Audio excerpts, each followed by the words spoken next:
Welcome back. I'm Kim Bailey. She's Juliana Osborne, and this is Inside Exec. Today, we're joined by Beatrice Adenodi, founder of Mirror Inc., and she's going to talk to us about mindless behaviours. And I will say that before we started the recording, Juliana and I were actually talking about some mindless behaviours that we have experienced just very recently. And for me, I'm going to talk during the time that we're with Beatrice about an issue that I have ongoing and see if I can get some extra hints into how to deal with it. But for the time being, let's introduce Beatrice and let her tell us about Mirror Inc. and about mindless behaviours and how she came to this point in her career. Hello. Hello. How are you? Good. So Beatrice, the mindless behaviours first of all, and then we'll go on to Mirror Inc. Are we, do you think, seeing it more often or more clearly because we're a bit more aware of people's behaviour in the workplace? Mindless behaviors, I feel like it's very apparent in the workplace. And it's really often there because I'm not going to say that we were improperly taught in a way, but we were conditioned to be one way, right? Mm-hmm. And I feel like us being in boxes prohibit us from really like thriving in the workplace. Mm-hmm. So imagine having all these different personalities coming to work together. Yep. Most of them have drama at home and they're coming in the workplace and they bring in their whole baggage with them.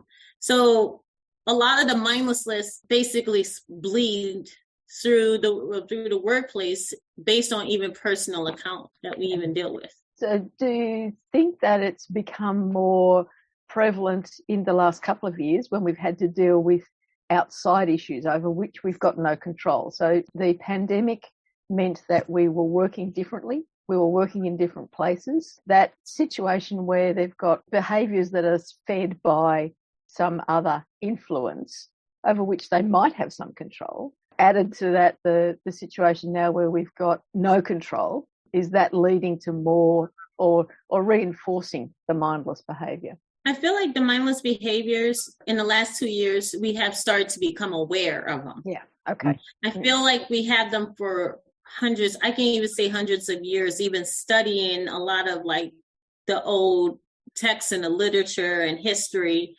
And even till now, I feel like the last 2 years we finally stopped and we started to discover how we, number one, are all connected. But number two, where is our lives going? It seems like we were constantly on autopilot. We got to run here. We got to run there. We got to get this meeting, go to this meeting, got to go there meeting. And sometimes people sit in things for years and don't even know, like when you actually step back and they wake up one morning, they're like, what am I really doing? So these last 2 years was a wake up call. And now we're starting to unravel. Is that because we were forced to isolate and therefore forced to reflect a bit? Yeah, we went in and we had to sit with our thoughts. And the thing that we were not trained to do is to sit with our thoughts. We were trained to do everything else but to sit. Yes. And I feel like when you start to step back and start to really become the observer, you start to realize like, whoa, I cannot believe we were even living like this. Yeah. We recently spoke to a fellow in Singapore, Nick Johnson, who talked about loneliness in the executive ranks and his own personal journey through that. Is there a risk when we do that, when we sit and stop and let the thoughts come in, that we're going to go down the wrong path, for want of a better term? We're going to internalize too much? I think that sitting with our thoughts with questioning and start to question the reason why things are, it's not necessarily paralyzing. I feel like it's actually liberating. Okay. Because in some ways, actually the opposite, because in some way we were taught to like, step A, do this, step B, do this, step C, do this, step D. So like we all have all these steps, but none of these steps correlated to each other. And so now we have these disoriented distortion of our own reality.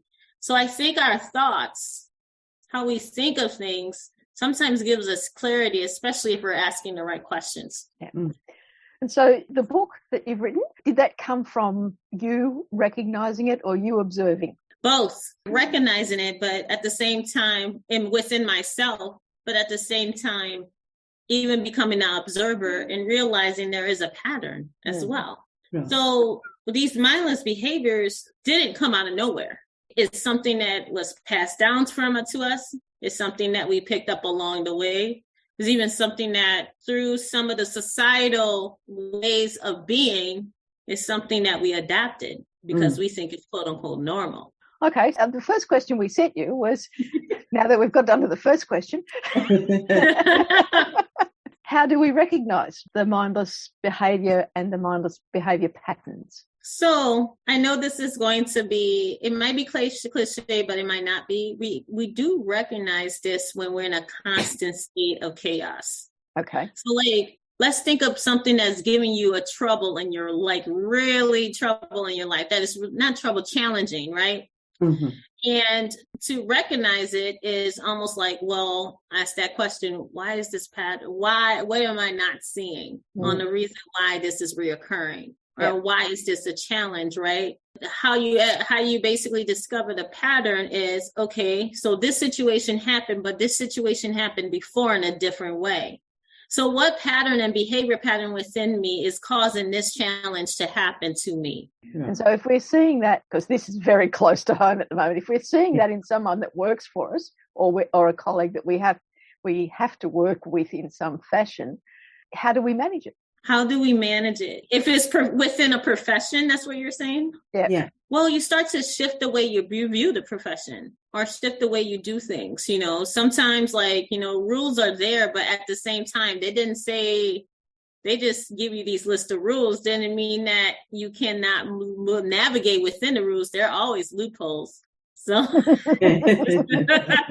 so looking at oneself, if I've noticed that I'm creating a situation, repeating itself, thus the pattern, then I'll stop and think about why, what am I doing, and how can I change that to change the outcome, right? Mm-hmm. That's correct. But the answers are not always very straightforward because it's ingrained in us. So what tips do you have to start questioning ourselves in that situation? You see, the thing is, I always say that we need to break the cycle of reactivity. Most people are, when you're irritated and when you're frustrated about something, you ask yourself why. Right. Why am I frustrated with this situation? What am I not seeing that is basically bringing this forward? And then, like, you ask the third question is, and also with the behavior, that's two layers, the internal and external. And then you say, okay, once you discover that, because once you start asking these questions, it's going to reveal itself to you. Right. You're starting to, like, the Pandora box will open. Yeah. Because once you start asking those questions, you're starting to start the process of reflecting, and you're starting to look at your situation from a different perspective. Within every problem, the solution exists in the middle of it. So it's easier to basically lean into what the challenges are so you can even get to that solution. Because most of the time it's figuring out and understanding what that challenge is. 5% is the solution because you easily fix it once you figure out and understand what the problem is. In that sense, is it going to be easier for some people to talk to someone else to talk through the issue rather than do the self-talk of what it is? I'm going to say this like this.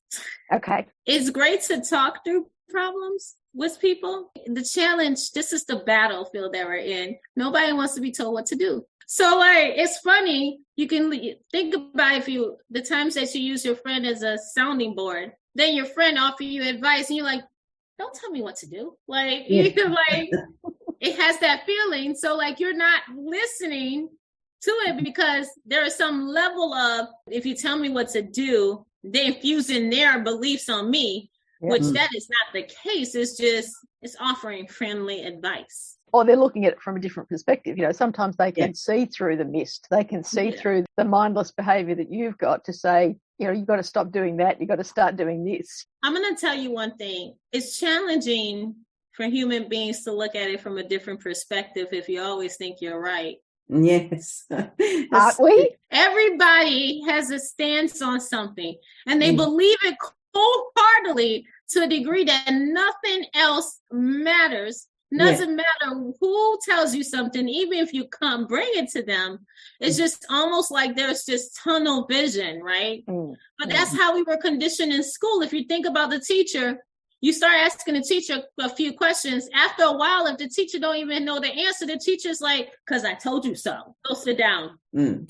What happens with that is that we stop creativity and imagination if we don't lean into it. If you don't know the answer, just say, you know what? I don't know the answer. Let's discover it together, right? Yeah. But the adults, quote unquote leaders, won't allow that experience to happen because we're supposed to automatically know everything when we know nothing at the same time. So part of it is allowing yourself to be vulnerable, whether you're doing it for yourself or actually listening to someone else. So how then do we recognize the pattern? Is it what you've talked about previously, that we look at the recurring things, or do we go back further and say, well, I've always done it this way? So how far back do we have to go to recognize a pattern? We don't need to have to go that far back. Okay. Some of the patterns are within our daily routine. Yeah. So one thing that I know that a lot of people I know, or friends I know too, they will pick up the phone and text you. This is an example, a really good example. They don't say, hey, how you doing? They're asking you about a request. The reason why I brought this up is because a lot of people say suicide. A lot of people go into these depressions. A lot of people feel alone, right? But we dismiss people's condition on a regular basis.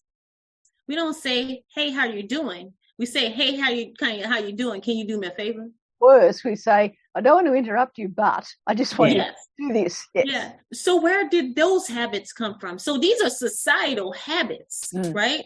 To abandon to not even regard somebody's condition.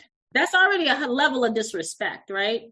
And if we mirror who we are, that's a big problem. Because everything, what we feel inside, what we choose to ignore, is what we see outside in the world today. That's what 2020 brought us. Those ugly mirrors that we choose to not see. Now we've seen them, we cannot unsee them. So what's the path forward then? The path forward is to understand why the mirrors are smoky.